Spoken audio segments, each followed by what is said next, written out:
press the bell icon on the YouTube app and never miss another update. अच्छा, चलिए हम देखते हैं भारत की खोज, जिसमें भारत की तलाश के में निकले हैं पंडित जवाहरलाल नेहरू जी। उन्होंने कलम पकड़कर जो कुछ भी लिखा, पूरे स्वतंत्रता से पूर्व का ब्यौरा जो है वो हमें दे रहे हैं। हमने देखा कि भारत माता अभी ग्रामीण स्थानों में जाकर खोज रहे हैं। लोगों की असली पहचान पाने के लिए नेहरू जी निकल पड़े हैं उस भ्रमण में, और वो भारत की तलाश में लगे हुए हैं।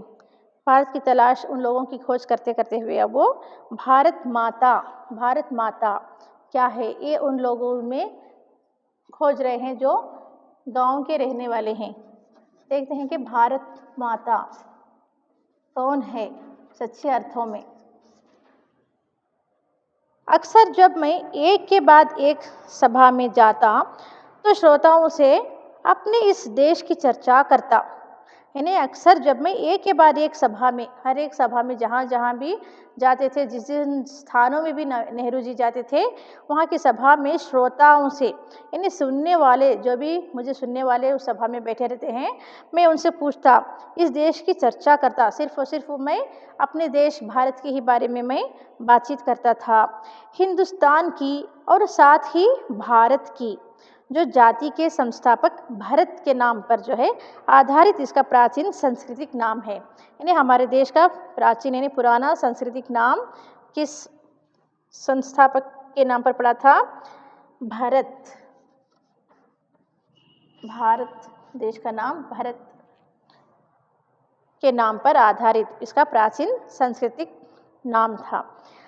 मैंने शहरों में ऐसा कम किया क्योंकि वहाँ के श्रोता अपेक्षाकृत आधुनिक थे। यानी कि मैं ये सिर्फ और सिर्फ वहीं तलाश करता था जहाँ पर मैं ग्रामीण स्थानों में जाता था, वहीं पर मैं अपने देश भारत की चर्चा करता था।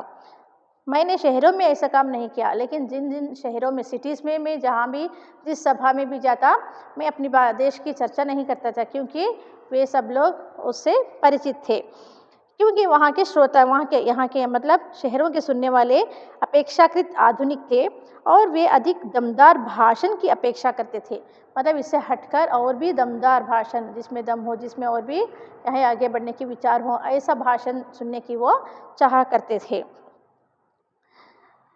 पर सीमित नजरिए वाले किसानों को मैंने इस महान देश की बाबत बताया, जिसकी मुक्ति के लिए हम संघर्ष कर रहे हैं।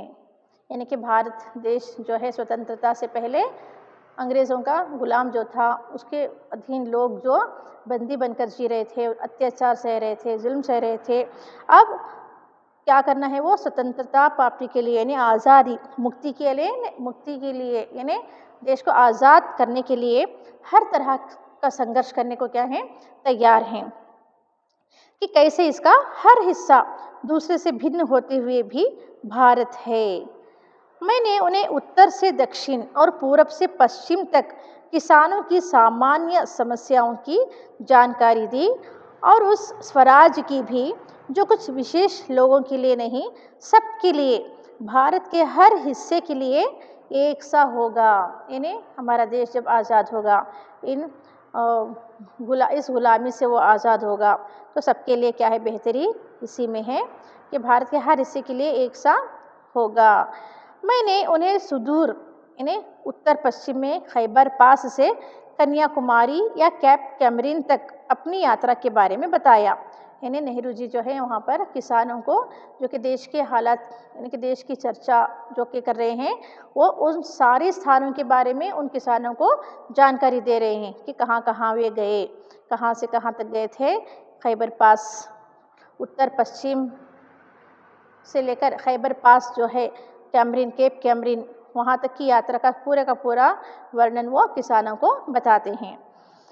मैंने बताया कि कैसे हर जगह मुझसे किसानों ने एक जैसे सवाल पूछे, कि मैं जहाँ भी जाता, हर जगह के किसान जो है वो मुझसे एक ही सवाल पूछते थे, क्योंकि उनकी समस्याएं समान थी। इन सारे के सारे किसानों की समस्या एक ही थी, तो एक ही तरह का प्रश्न वो सारे सब पंडित नेहरू जी से पूछते थे कि मुझसे किसानों ने एक जैसे सवाल पूछे क्योंकि उनकी समस्याएं एक सी थी। गरीबी, खर्च, निहित स्वार्थ, ज़मींदार, महाजन, भारी लगान और कर। ये जो टैक्स भरना पड़ता था, वो गरीबी किस हालत में आई, कर्जदारी उनकी बढ़ने गई थी। तो स्वार्थी लोग थे जो थे वहाँ पर, लैंडलॉर्ड जो थे, महाजन, उन लोगों ने उनसे लगान वसूलते थे, कर यानी टैक्स डाला जाता था। यानी कि सबके समस्याएं एक थी और उस पर से पुलिस के अत्याचार, और ये सब उस ढांचे में लिपटे हुए थे जिससे हमारे ऊपर विदेशी हुकूमत ने आरोपित किया था। इन सारे के सारे आरोप जो भी किए गए थे वो अंग्रेज़ी विदेशी हुकूमतों ने यानी अंग्रेज़ लोगों ने इन पर वो तोहमत लगा दिए थे। साथ ही ये भी कि राहत भी सबके लिए अपनी आनी चाहिए, है ना। सिर्फ हम इसी इन्हीं लोगों के बीच बंदी बनकर कब तक जिए, हमें भी आज़ाद होना है, स्वतंत्र होना है। मैंने इस बात की कोशिश की कि वे भारत को अखंड मानकर उसके बारे में सोचें। तो नेहरू जी क्या बता रहे हैं, वो कोशिश कर रहे हैं कि भारत को अखंड यानी पूरे का पूरा भारत को एक मानकर, यानी कि कोई भी टुकड़े टुकड़े किए बिना सब लोगों को अखंड होकर एक होकर उसके बारे में हम सोचेंगे, अपने देश के बारे में सोचना है। साथ ही थोड़ा बहुत उस विराट विश्व के बारे में भी सोचें जिसके हम एक हिस्से हैं। विराट भारत, विराट यानी पूरे के पूरे विश्व के बारे में भी सोचें, सिर्फ ना ही अपने देश भारत के लिए बल्कि हम पूरे विश्व के लिए भी हमें सोचना चाहिए जिसके हम हिस्से हैं, जिसके हम भागी हैं।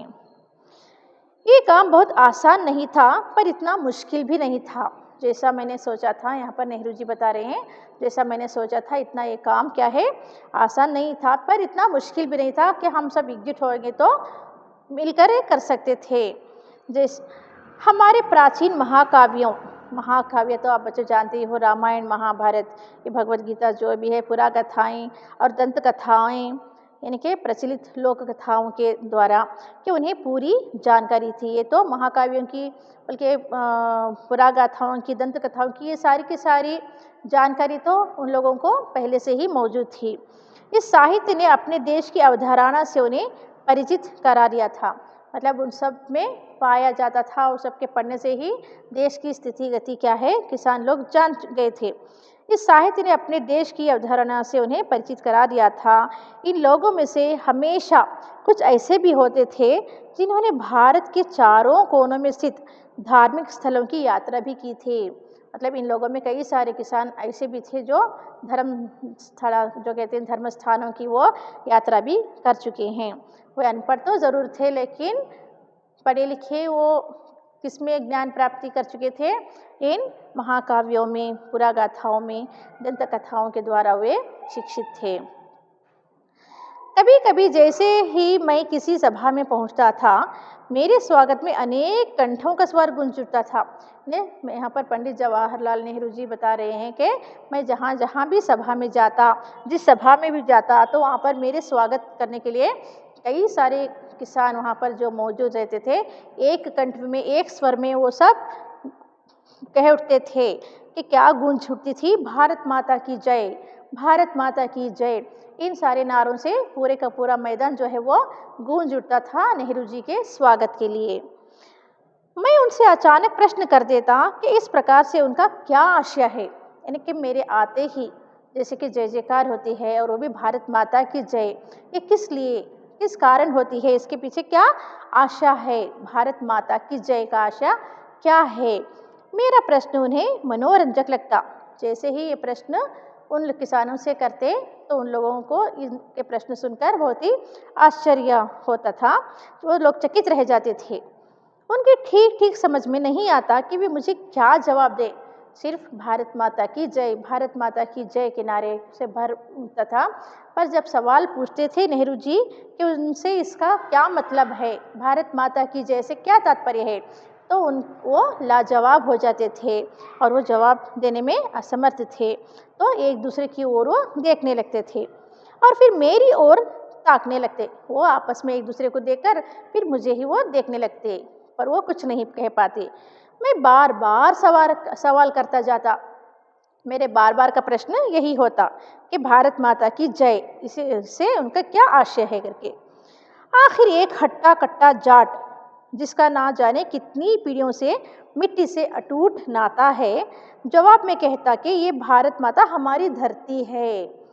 एक जाट, जाट यानी एक जाति का नाम। जाट जो है क्या है, एक जाति, एक जाति, एक जाति, एक रिलीजन का नाम। ये जाति का एक हट्टा कट्टा सा एक स्ट्रॉन्ग आदमी जो है वो उठकर बड़ी हिम्मत से इसका जवाब देता था कि ये भारत माता की जय जो ये है ना, कि भारत माता क्या है, हमारी धरती है, भारत की प्यारी मिट्टी। मैं फिर सवाल करता, कौन सी मिट्टी? आखिर धरती है तो कौन सी? उनके अपने गांव के टुकड़े की मिट्टी, यानी वो जहाँ पर रह रहे हैं उनका गांव, क्या उसी स्थान की मिट्टी, या ये पूरे ज़िले या कस्बे की मिट्टी, या फिर पूरे हिंदुस्तान की मिट्टी? कौन सी मिट्टी से तुम मतलब रखते हो? प्रश्नोत्तर का यह सिलसिला तब तक चलता रहता जब तक वे प्रयत्न करते रहते और आखिर में कहते कि भारत वह सब कुछ तो है ही जो उन्होंने सोच रखा है, उसके अलावा भी बहुत कुछ है। यानी यहाँ पर भारत की मिट्टी, भारत की मिट्टी, भारत की मिट्टी में आखिर है तो और भी बहुत कुछ है, जैसे कि भारत के पहाड़ और नदियाँ, जंगल और फैले हुए खेत, खेत वहीं से तो हमें अन्नदाता जो हैं किसान अनाज पहुंचाते हैं, हम भरपेट खाते हैं तो उसी खेतों के अनाज से। तो ऐसा भारत में वो क्या है, नदियां हैं, जंगल हैं, फैले हुए खेत हैं जो हमारे लिए खाना मुहैया करते हैं, सब हमें प्रिय है। सिर्फ ना ही मिट्टी भारत में बसे, ये सारी चीज़ें हमें प्रिय हैं, प्यारी हैं। लेकिन जिस चीज़ का सबसे अधिक महत्व है वो है भारत की जनता। यानी कि नेहरू जी यहाँ पर क्या कह रहे हैं उन किसानों से, जिस चीज़ का सबसे अधिक इम्पोर्टेंस है वो है भारत की जनता। यानी कि भारत की जनता जो है वो दमदार होनी चाहिए। उनके और मेरे जैसे तमाम लोग, वे सब लोग जो इस विशाल धरती पर चारों ओर फैले हैं। भारत माता मूल रूप से यही लाखों लोग हैं और उसकी जय का अर्थ है इसी जनता जनार्दन की जय। यानी कि नेहरू जी उन किसानों को बता रहे हैं कि भारत की ताकत तो तुम ही लोग हो, तुम ही क्या हो, भारत हो, और तुम ही क्या हो, जनता जनार्दन की जय हो, भारत माता की जय हो, यानी जनता जनार्दन की जय। मैंने उनसे कहा कि तुम भारत माता के हिस्से हो। तो नेहरू जी उन किसानों को समझा रहे हैं कि आप सब लोग जो है भारत के ही एक हिस्से हो, भागी हो, एक तरह से तुम खुद ही भारत माता हो।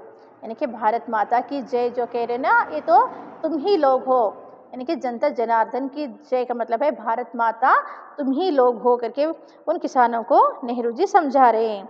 जैसे जैसे विचार धीरे धीरे उनके दिमाग में बैठता जाता है, तो जैसे ही सुनते हैं उनके दिमाग में ये बात छा जाती है, तो उनकी आंखें चमकने लगती मानो उन्होंने कोई महान खोज कर ली हो। जैसे उनकी आंखों में वो चमक, वो उत्साह, वो उमंग, वो जोश जो है पैदा हो जाती है। यानी कि यहाँ पर भारत के बारे में क्या है, उनकी समझ में आ गया है, क्योंकि भारत माता का हम लोग भारत को क्या कहते हैं, भारत माता करके हम लोग क्यों कहते हैं, यही भारत की मिट्टी जो है हमको प्यारी है। तब क्या है, उनकी आंखें चमकने लगती है ना, वास्तव में हम भारत के अंग हैं। तो भारत की जय यानी हमारी ही जय करके वे लोग समझ पाते हैं। अब देखते हैं भारत की विविधता और एकता। भारत की विविधता और एकता यानी भिन्नता में भी क्या है, विविधता में भी एकता है। ये भारत देश जो है कई धर्मों का, कई मजहब, कई जाति के लोग यहाँ पर रहते हैं, और ये देश जो है रंग बिरंगा देश है हमारा। इसकी महानता, इसकी संस्कृति, ये सब क्या है यहाँ पर बता रहे हैं। भारत की विविधता जो है ये अद्भुत है, बहुत ही अद्भुत, जो कहीं पर भी देखने को नहीं मिलती। प्रकट है, वह सतह पर दिखाई पड़ती है और कोई भी उसे देख सकता है। यानी कि कई तरह के धर्म मजहब के लोग आपस में यहाँ पर मिलजुल कर एक साथ रहे हैं, तो ये अद्भुत है। इसका ताल्लुक़ शारीरिक स्वरूप से भी है और मानसिक आदतों और विशेषताओं से भी है। बाहर से देखने पर उत्तर पश्चिमी इलाके के पठान, ये बाहर से आए हुए कौन है, उत्तर पश्चिमी इलाके में रहने वाले पठान और सुदूर दक्षिण के वासी तमिल में बहुत कम समानता है। उनकी नस्लें भिन्न हैं, उनकी नस्लें जो युगों से उनकी नस्लें ख़ानदान उनके बढ़ते हुए आए हैं, हालांकि उनके भीतर कुछ समान सूत्र हो सकते हैं। वे चेहरे और शरीर गठन में, खाने और पहनावे में, भाषा में एक दूसरे से भिन्न होते हैं। इन्हें उनका पहनना ओढ़ना, उनका खाना पीना, उनकी बातचीत, उनकी बोली पठान और ये तमिल वालों की क्या है, अलग अलग होती है। उत्तर पश्चिमी सीमांत प्रदेश में मध्य एशिया की गमक तो है ही, वहाँ के बहुत से रीति रिवाज जैसे कश्मीर के भी हिमालय के उस पार के देशों की याद दिलाते हैं। पठानों के लोक प्रचलित नृत्य, उनके रूसी कोजाक नृत्य शैली से मिलते हैं। यानी कि पठानों के प्रचलित नृत्य जो है वो हमारे यहाँ पर रूसी कोजाक नृत्य शैली से भी मिले जुले रहते हैं। इन तमाम भिन्नताओं के बावजूद, यानी कि इन अलग अलग रीति रिवाजों के बावजूद भी पठान पर भारत की छाप वैसे ही स्पष्ट है जैसे तमिल पर है। इनमें कोई अचरज नहीं, क्योंकि सीमा के ये प्रदेश और साथ ही अफगानिस्तान भारत के साथ हजारों वर्ष से क्या है, जुड़े रहे हैं। इनके आसपास के हमारे देश, हमारे भारत देश के आसपास कई देश जो कि जुड़े हुए हैं, उनमें से ये अफ़गानिस्तान भी है। ये पुराने तुर्क और दूसरी जातियाँ जो अफ़गानिस्तान और मध्य एशिया में बसी थी, इस्लाम के आने से पहले, यानी इस्लाम धर्म के आने से पहले जो ये जातियाँ हैं वो बौद्ध थी। और उससे भी पहले, यानी बौद्ध धर्म से भी पहले क्या है, वैदिक काल, वेदास का समय जो था उस समय वे हिंदू थीं।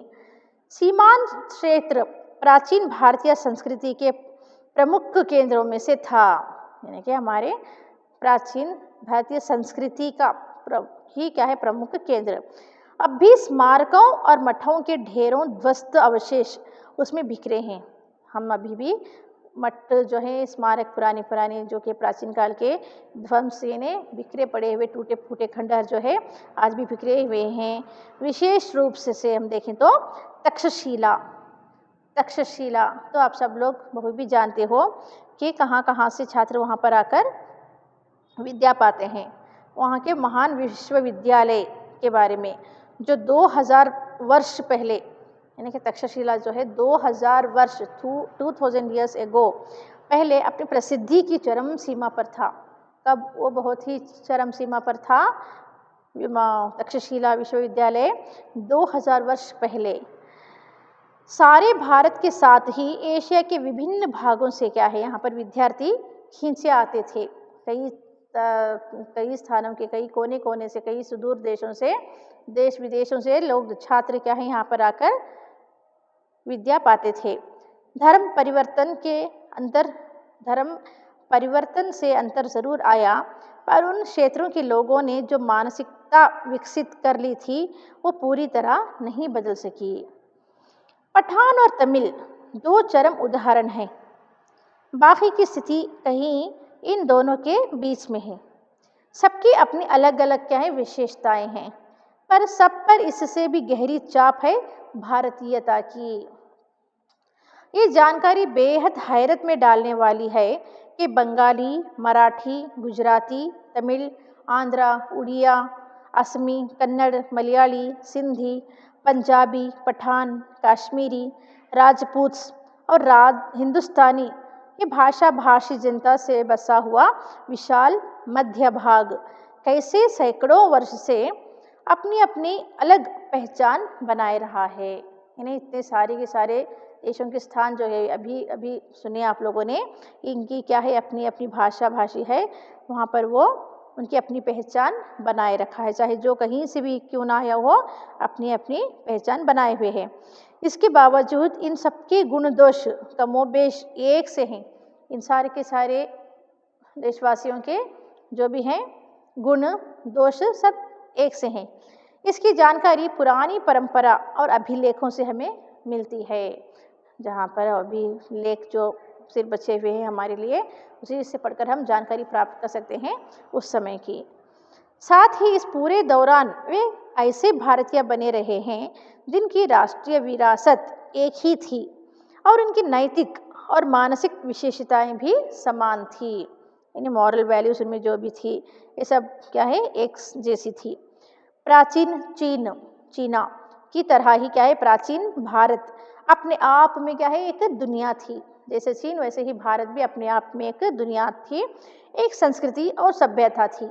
हमारे देश की तो असली पहचान क्या है, उसकी अपनी संस्कृति, अपनी उसकी सभ्यता, जिसने तमाम चीज़ों को आकार दिया था। इन सारे सब चीज़ों की एक समानता रहने का मेन मुख्य कारण क्या था, हमारे देश की संस्कृति और वहाँ की वो सभ्यता। विदेशी प्रभाव आए और अक्सर उस संस्कृति को प्रभावित करके उसी में वो जज्ब हो गए।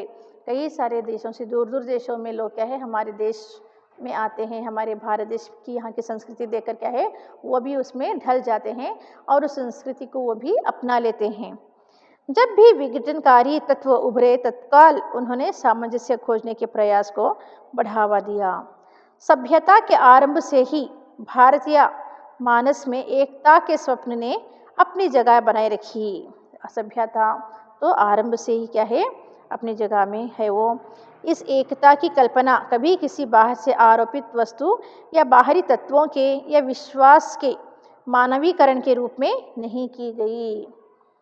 इसके अंतर्गत विश्वासों और रीति रिवाजों के प्रति अपार सहिष्णुता का पालन भी किया गया और साथ ही हर तरह की विविधता को मान्यता ही नहीं बल्कि प्रोत्साहन भी दिया गया। हर एक को यहाँ पर इंस्पायर किया गया, इनकरेजमेंट तो बरकरार मिलता गया।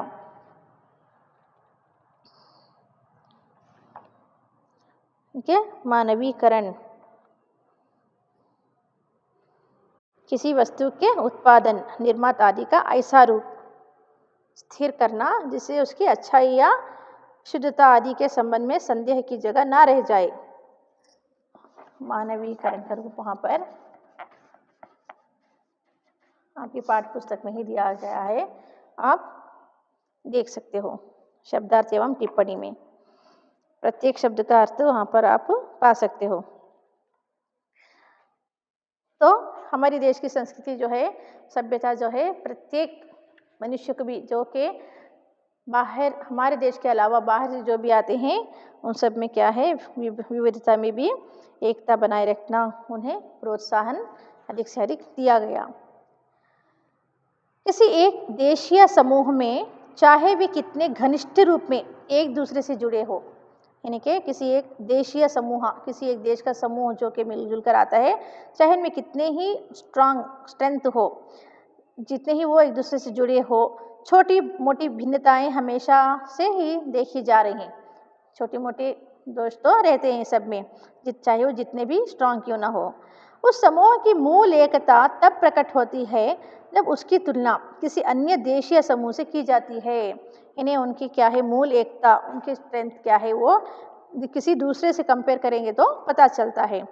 ये बात अलग है कि अक्सर दो निकटवर्ती समूहों की भिन्नता सीमांत इलाकों में या तो धुंधली पड़ जाती है या आपस में घुल मिल जाती है। दोनों तरह के समूह के लोग जो हैं आपस में एकजुट होकर रहेंगे तो उनकी वो ताकत बनी रहती है।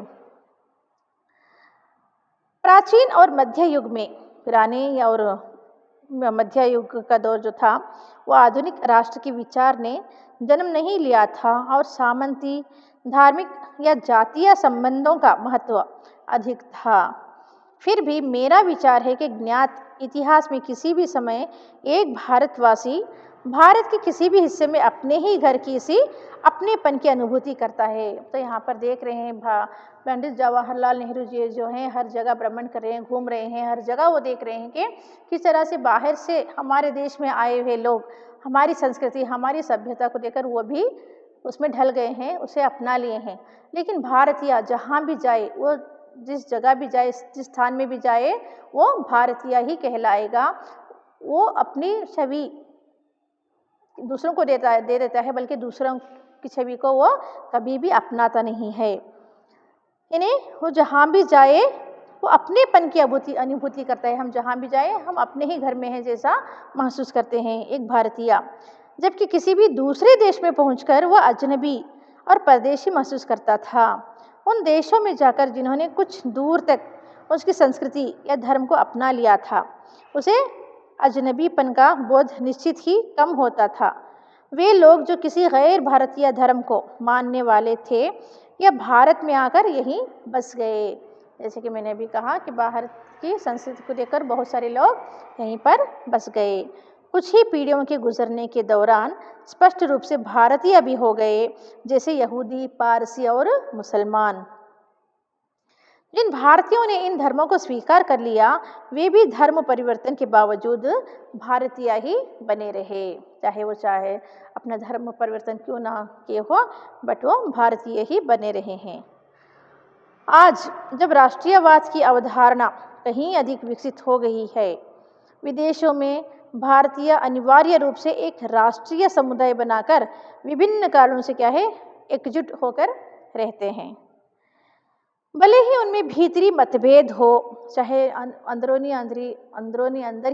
जितनी भी मतभेद हो, एक दूसरे के दुश्मन हो, पर वो एक बनकर ही रहेंगे।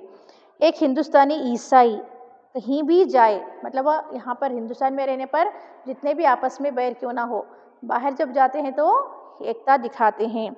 एक यहाँ पर नेहरू जी बता रहे हैं, विदेश में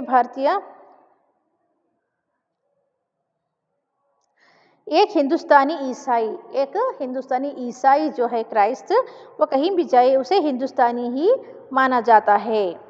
इस प्रकार किसी हिंदुस्तानी मुसलमान को तुर्की, अरब, ईरान या किसी भी अन्य देश में जहाँ इस्लाम धर्म का प्रभुत्व हो, उसे हिंदुस्तानी ही समझा जाता है। मेरे ख्याल से यहाँ पर नेहरू जी का कहना है कि हम सबके मन में अपनी मातृभूमि की अलग अलग तस्वीरें हैं। हम सबके भी मन में मातृभूमि की अपनी अपनी तस्वीरें हैं, और कोई दो आदमी बिल्कुल एक जैसा नहीं सोच सकते, बल्कि अपनी अपनी अलग अलग व्यक्तियों की उनकी अलग अलग सोच रहती है। जब मैं भारत के बारे में सोचता हूँ तो मेरे मन में बहुत सी बातें आते हैं। यानी कि नेहरू जी, यहाँ पर पंडित नेहरू कह रहे हैं कि जब वे भारत के बारे में सोचते हैं तो बहुत सी बातें उनके मन में आ जाती हैं। मैं सोचता हूँ दूर दूर तक फैले मैदानों और इन पर बसे अनगिनत छोटे छोटे गांव के बारे में। मैं सोचता हूँ अपने देश भारत में कि ना जाने कितने मैदानों से भरा हुआ है और उसमें अनगिनत छोटे छोटे गांव भी बसे हुए हैं। उन कस्बों के और शहरों के बारे में, उन सिटीज़ के बारे में जिनकी वे यात्रा कर रहे थे, उन सब के बारे में भी वे सोच रहे हैं। वर्षा ऋतु की उस जादुई बरसात के बारे में जो झुलसी हुई धरती में जीवन संचार करके उसके साहस, सौंदर्य और हरियाली के झिलमिलाते प्रसार में बदल देती है। कैसे सूखी हुई धरती को वर्षा ऋतु जो है, बारिश आने के बाद किस तरह का वातावरण हरा भरा बना देता है, ये सारे विचार नेहरू जी के मन में उभर रहे हैं। विशाल नदियों और उनके बहते जल के बारे में सोच रहे हैं। ठंड की चादर से लिपटे खैबर पास के बारे में, खैबर पास जो हिंदुस्तान के हमारे बीच में से जो खैबर पास जो होता है, वहाँ की बर्फीली ठंड जो है उसके बारे में, ठंड की चादर से लिपटे उस खैबर पास के बारे में सोच रहे हैं। और भारत के दक्षिणी सिरे के बारे में, दक्षिण सदर्न पार्ट के बारे में, वहाँ है ना कि हर कोने कोने का कि जो है छवि उनके मन पर जो छाई हुई है उसके बारे में वो सोच रहे हैं। लोगों के बारे में, व्यक्ति और समूह दोनों रूपों में, और सबसे ज़्यादा बर्फ़ की टोपी पहने हिमालय के या वसंत ऋतु में कश्मीर की किसी पहाड़ी घाटी के बारे में जो नवजात फूलों से लदी होती है, नए नए फूलों से सुंदरता छलकती रहती है, और जिसके बीच से कल कल खल खल करता झरना बहता है। यह सुंदरता हमारे हिंदुस्तान की, हमारे भारत की। हम अपनी पसंद की तस्वीरें बनाते हैं और उसे सहेज कर हम रख देते हैं। सारे चित्र जो हम आँखों से इस सुंदरता को देखते हैं, भगवान की रची हुई इन सारे सीनरीज को जब हम देखते हैं ना, तो हम क्या करते हैं, अपनी आँखों में वो तस्वीरें बनाकर बसा लेते हैं। जैसे कि यहाँ पर पंडित नेहरू जी ने देख आए हैं यात्रा करके हुए, वो सारी की सारी चीज़ें उनकी आँखों में बस गई है। अब अगली ओर वो ले जा रहे हैं हमें जन संस्कृति। जन संस्कृति क्या है? मैंने वर्तमान समय में भारतीय जनता की गतिशील जीवन नाटक को देख लिया। यहाँ पर पंडित नेहरू जी बता रहे हैं कि मैं वर्तमान समय में भी, यहाँ का आपका प्रेजेंट समय भी जो है, यहाँ की भारतीय जनता की गतिशील जीवन के कितना जीवन में वो व्यक्ति व्यस्त रहता है, वो भी मैंने देखा है। ऐसे अवसर पर मैं अक्सर उन सूत्रों को खोज लेता था जिनसे उनका जीवन अतीत में बंधा था। यानी आपका वर्तमान समय में देखकर उनके उस बीते हुए समय के बारे में मैं भी सोच रहा हूँ, जितने वो संघर्ष करके आगे बढ़े हैं, जबकि उनकी आंखें भविष्य पर टिकी रहती हैं। यानी कि आधुनिक लोग जो हैं यहाँ पर बसे हुए, उनकी नजरें अब भविष्य पर क्या है, टिकी हुई हैं, फ्यूचर में। हर जगह मुझे एक सांस्कृतिक पृष्ठभूमि मिली जिसका जनता के जीवन पर बहुत गहरा असर था। इन्हें सब स्थान, सब जगहों पर, सब व्यक्तियों में मैंने एक ही चीज़ पाई, वो है हमारे देश की संस्कृति। इस पृष्ठभूमि में लोक प्रचलित दर्शन, परंपरा, इतिहास, मिथक और पुराकथाओं का मेल था और इनमें से किसी को दूसरे से अलग करके देख पाना संभव नहीं था। इनकी सारी की सारी चीज़ें बसी हुई है, भारतीय सभ्यता, संस्कृति, ये सब यहाँ के लोगों में बसी हुई है हमारे देश भारत की। पूरी तरह अशिक्षित और निरक्षर लोग भी इस पृष्ठभूमि में हिस्सेदार थे। यानी कि पूरे के पूरे अशिक्षित, इलिटरेट पीपल, और अशिक्षित और निरक्षर, जिन्हें कुछ भी नहीं आता है लिखना पढ़ना, तो ऐसे लोग भी क्या है, इस पृष्ठभूमि, इस बैकग्राउंड में जो है वो भी हिस्सेदार हैं। वो भला कैसे? लोक प्रचलित अनुवादों और टीकाओं के माध्यम से भारत के प्राचीन महाकाव्य जो है रामायण और महाभारत, ऐसे ही कहानियाँ सुनते थे पहले के लोग, और बहुत ही शिक्षित लोगों से भी बढ़कर शिक्षा पाते थे वो। महाभारत और अन्य ग्रंथ भी जनता के बीच दूर दूर तक क्या है, प्रसिद्ध थे। हर घटना, कथा तथा उनका नैतिक अर्थ, यानी कि मॉरल वैल्यूज रहती थी उस समय की शिक्षा में। और वो भी कैसी शिक्षा? घरेलू शिक्षा, जो कि अपने पूर्वजों से सुनते हुए वो रामायण महाभारत की कथाएं सुनकर ही उन लोगों के मन में क्या था, सब कुछ नैतिक मूल्य उपस्थित हो गए थे। लोकमानस पर अंकित था और उसने उन्हें समृद्ध और संतुष्ट बनाया था। अनपढ़ ग्रामीणों को सैकड़ों पद याद थे। देखो, अनपढ़ ग्रामीण लोग, जो गांव के रहने वाले जो लोग थे, वो अनपढ़ थे, इलिटरेट थे, फिर भी उन्हें कई सारे पद जो हैं वो याद थे। और अपनी बातचीत के दौरान वे बराबर या तो उन्हें उद्धृत करते थे या फिर किसी प्राचीन रचना में सुरक्षित किसी ऐसी कहानी का उल्लेख करते थे जिससे कोई नैतिक उपदेश निकलता हो। इन्हें पहले की शिक्षा जो थे वो शिक्षा नीति प्रधान थी, मॉरल वैल्यूज इसमें रहते थे उनमें। तो क्या है, सारी की सारी शिक्षा जो है वो ऐसी पाते थे रामायण, महाभारत और अन्य ग्रंथों से। रोज़मर्रा की ज़िंदगी के मसलों के बारे में सीधी सादी बातचीत के वे देहाती लोग जब इस तरह का साहित्यिक मोड़ देते थे तो मुझे अक्सर बहुत आश्चर्य होता था। जैसे कि वो निरक्षर होकर भी क्या है, साक्षरों की तरह बात करते थे, तो नेहरू जी को बहुत ही आश्चर्य होता था। यदि मेरे मन में लिखित इतिहास और लगभग सुनिश्चित तथ्यों से निर्मित तस्वीरों का भंडार था, तो मैंने महसूस किया कि अनपढ़ किसान के मन में भी उसका अपना तस्वीरों का क्या है, भंडार है। इन्हें नेहरू जी के मन में क्या है, लिखित इतिहास रहे, रिटन डॉक्यूमेंट जो भी हैं वो इनके मन में हैं।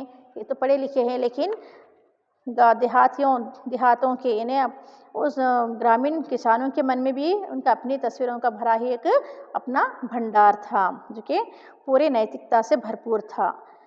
ये बात अलग है कि उसका स्रोत पुरा कथाएं एवं परंपरा और महाकाव्य के नायक नायिकाएं ही अधिक थी और इतिहास बहुत कम था।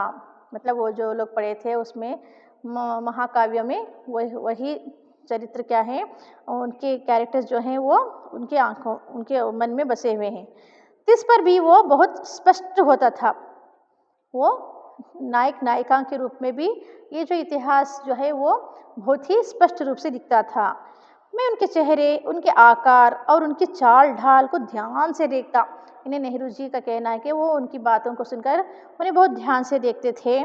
उनके बीच बहुत से संवेदनशील चेहरे, बलिष्ठ देह और सीधे साफ अवयवों वाले पुरुष दिखाई देते थे। मुझे तो भोले भाले, बहुत ही साधारण सरल पुरुष दिखाई देते थे। महिलाओं में भी लावण्य, नम्रता, गरिमा और संतुलन के साथ साथ एक ऐसा चेहरा जो अवसाद से भरा होता था। कभी कभी किसी देहाती रास्ते या गांव के बीच से गुजरते हुए मेरी नज़र किसी मनोहर पुरुष या सुंदर स्त्री पर पड़ती तो वह मैं विस्मय विमुग्ध हो जाता था। यानी कि नेहरू जी यहाँ पर कह रहे हैं कि वहाँ के लोगों की साधारण जिंदगी जो है, उनकी वो सुंदरता जो है, वो सीधे साधे सरल भोले भाले लोग देखकर बहुत ही हैरान रह जाते थे नेहरू जी। वे मुझे पुराने भित्ति चित्रों की याद दिला देते थे।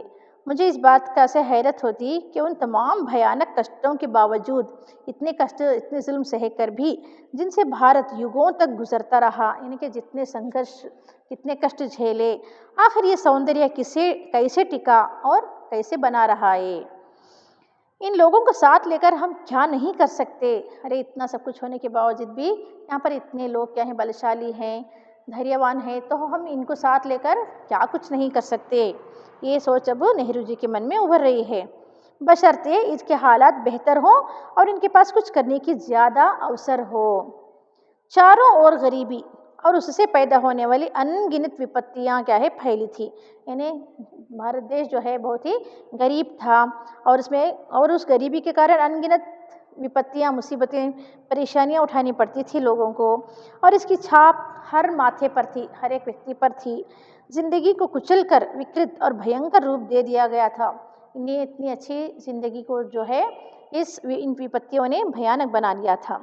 इस विकृत से तरह तरह के भ्रष्टाचार पैदा हुए और लगातार अभाव और असुरक्षा की स्थिति बनी रहने लगी। तो इसी के कारण बहुत से अभाव होने लगे, असुरक्षित महसूस करने लगे लोग। ये सब देखने में सुखद नहीं था। जब मैं देखता हूँ तो मुझे सुख नहीं मिलता था करके पंडित नेहरू जो है हमें बता रहे हैं। पर भारत की असलियत यही थी, यही क्या है, भारत की वास्तविकता थी, भारत की यही सच्चाई थी। स्थितियों को समर्पित भाव से स्वीकार करने की प्रवृत्ति प्रबल थी, पर साथ ही एक प्रकार की नम्रता और भल मनसाहत थी जो हजारों वर्ष की सांस्कृतिक विरासत की देन थी, जिसे बड़े से बड़ा दुर्भाग्य भी नहीं मिटा पाया था, और वो थी हमारी भारत की संस्कृति। तो बच्चों, ये है भारत की खोज, जिसकी बहुत सारी लंबी खोज करने निकले हैं पंडित नेहरू जी ने। अब हमें अगली कक्षा में ले चलेंगे सिंधु घाटी सभ्यता, यानी इंडस वैली सिविलाइजेशन, जो कि ये सब लोग अब अपनी इसमें सोशल स्टडी में पढ़ चुके हो, यानी कि सोशल साइंस में जो है सब कुछ आप जानकारी प्राप्त कर चुके हो। अब उसी का हिंदी अनुवाद बस आपको एक कहानी के रूप में सुनते जाना है। आप वीडियोस भी इसके देख सकते हैं। भारत की खोज, बहुत सारे उसके पार्ट्स हैं, आपके समझ में और भी अच्छी तरीके से आ जाएगा। आशा करती हूँ समझ गए होंगे। आप भी पाठ्य पुस्तक पढ़ते रहिएगा। नमस्ते।